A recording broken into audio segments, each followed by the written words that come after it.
the thing that I struggled with in season 2 was that I knew I needed to have a love, interest for Codex, who wasn't a gamer. I wanted to somehow make that a conflict. And it took me like 2 months to come up with the right kind of character. I went through a lot of iterations, and I was kind of bored by them all. I was like, people have seen this, and then some, it came to me the idea of having, I think I've watched like 18 Kung Fu movies in a row one weekend, because I love, martial arts movies. It's just like, the worst is better, actually. With pirated copies that you get, down the street or the corner in New York, it's like, what's better? And I worked with a lot of stunt guys, and they always hit on the girls in that exact same fashion. So when I finally was like, oh, that's a really good idea, that kind of clicked the whole season together. Like, and it led to the whole ending of the season and everything. So building upon that, and making him, it wasn't necessarily that I wanted him to be Asian, but we saw a bunch of actors, and Fernie just happened to be the best actor. Hi. You have worn a lot of different hats in your work, from producing and writing and acting and singing. What do you enjoy the most, and what do you see yourself pursuing the most in the future? I enjoy a lot. I mean, that's why I like doing what I'm doing. I have to do everything. Like, I have to learn WordPress badly, and so people can help me unbreak things. But enough to be able to change things on the website. I had to do Photoshop to give people graphic buttons. I do Excel to do accounting really badly. Final Cut. I have to learn so many different things, and because we don't have the money to hire people to do those things, and that's why sometimes we get volunteers to help us with our show, because there's no way I can do Flash animation. That was a volunteer who I solicited, who did fan art, and I asked him to do animation randomly, who did these credits for season 2 and season 3, and he completely got drafted into doing it, and he's so talented. I was able to pay him for his work after we got funding.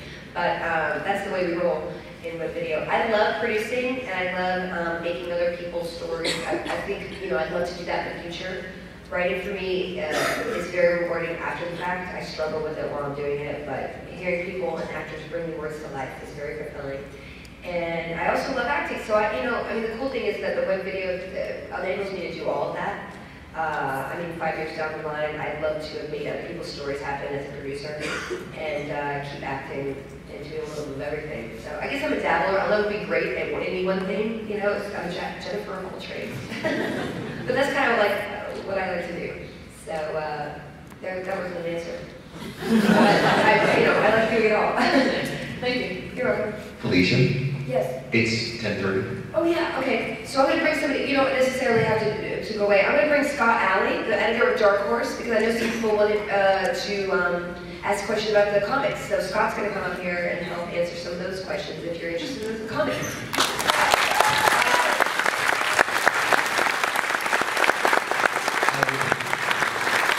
If you didn't know, we're doing a guild comic with Dark Horse. Hi, Scott. Hi. And so give me questions about that, or for Scott, just as a general person. Yeah, well, the first thing, I wanted to announce the artist, because I don't think we've done that yet. Oh, no, you haven't.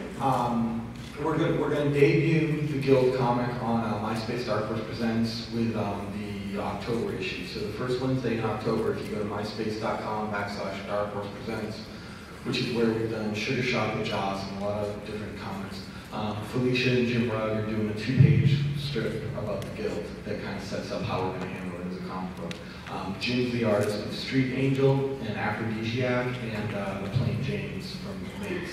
And he's a great artist, a really cool indie style artist, and we just thought he was a perfect match for what we want to do with the comic. Yeah, he has a great realistic sort of indie style that I wanted to go for, and I think that represents kind of the tone of comedy that's in the Guild, and realism, because it's not a sitcom that we're doing. It's a little bit of a sitcom, but we have some serious moments too, and I really liked the way that he kind of captures that indie spirit. So I'm really excited, and it's a new venue for me as a writer, so Scott's been helping me a lot work out that vocabulary. It's much different from doing web video, or just screenplays in general. Yeah, and the reason I wanted to do it after watching the first season of the Guild, the reason I thought it was a great idea was because the dialogue in the Guild, the one thing that will survive directly from the web show to the comic is the dialogue. The dialogue will be the same thing. And the dialogue in the show clicks and just works so great, it seems to me that would make a great indie style comic. But, you know, there's not a lot of visuals in the show because of the kind of show that it is. There's not a lot of like flashy visuals that lend themselves to comics. So the other thing that occurred to me would be great, and talking to Felicia about it, would translate the show so well to the comic, is that in the comic it would be really easy to show the game world. So for the first time you'll see the characters in play as like a whole storyline of that. And in this 2-page you get one glimpse of that, just sort of an intro. Somebody has a phone call. It's actually Jaunty read. So because Jim is a guy who works in a real great variety of styles, he does this very cool, quiet kind of indie style, but he also does real big action comic kind of things. He can handle both of those worlds, and so putting the two of them together for that is really exciting. And after we get the 2-pager that launches on NDHP, we're going to have a 3-issue series that will roll out in the spring. Yeah, so we'll be doing a lot of, the cool thing about doing the comic, the kind of thing that clinched it was like being, you know, I read so many fantasy novels and so many, and I love the Conan. He sent me a bunch of graphic novels, and the Conan one just was like, I mean, I read all those books when I was a teenager. I was like, oh, the seamen come to life were so awesome in that comic. And so the idea that I could use sort of the game to make a fantasy, you know, do fantasy stories with alter egos in a sense. So it'll be interesting to like kind of walk that line of like we're in a game, but we're really having fantasy adventures inside the game, and then balancing that with the real life stuff, just like in the world. So because we don't have an actual game in the show, so in order to we could actually explore that in comics in a way that would be make me look awesome as an avatar, and have our fantasies come to life as characters in the show. Cool. So, if you don't, we can continue with the questions. Sorry about that. That was actually my phone. Oh, Sorry, okay. love. I didn't mean to mock you or anything. I'm sorry. I didn't expect for it at all. I have 2 questions. How was it working with Will Wheaton in that season?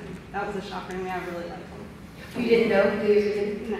Oh, good. That was awesome. How was it working with him for that role? A lot of people ask that of me. They ask how it was working with Lily or like PH or Nathan or Joss. And I mean, it's I've never worked with anybody who was, well, okay, I have worked with somebody who I didn't enjoy working with. It was early in my career, and I was like one line, so I'm not going to out them because they'll know who they are one day. I'll snub them at a party. I have the fantasy already. No, I'm just kidding. Not really. But the thing about I take a lesson from Joss, and he always works with fantastic people who are very down to earth and real and cool and just professional and love what they're doing. Mm-hmm. And the more I find the better people are at doing what they do, the less unpleasant they are. So working with people like Will and Nathan and Neil and Josh, I mean, it's just like people are just there to work and let's have fun and play. And this is what I want to do with my life. So the same thing, Will is just a consummate professional, a total geek. He knows it. He doesn't play MMOs, but I think he's got enough cred in other areas. Yeah, you know what you're doing here. So and he really brought a lot of really cool embedded stuff to the characters that I wouldn't have thought. Just ideas about wardrobe and all sorts of gestures and like things that made me laugh. Like as a writer, you write a line and then somebody does something like a spin on it you didn't expect, and that's like the biggest thrill to be able to see your words come to life in a way you did that surprises you even. And that's the cool collaborative process of filmmaking. So he's awesome, and you guys are. I hope you enjoy what we came up with him for him to do because he's just so funny and charming. So I hope you enjoy it. And my second question was, who's your role model and who inspires you, doing what you do? It's interesting. Like, I mean, obviously Tina Fey is a really big influence on me, especially 30 Rock is just a fantastic show. Like, the best show on TV. It's one of that, Project Runway, and The Office. Like, those I can't miss. Because she started out as a writer, and she's not traditional looking, and she was able to, like, you know, make a show, and it's all based, and she's so charming and carries that show so well.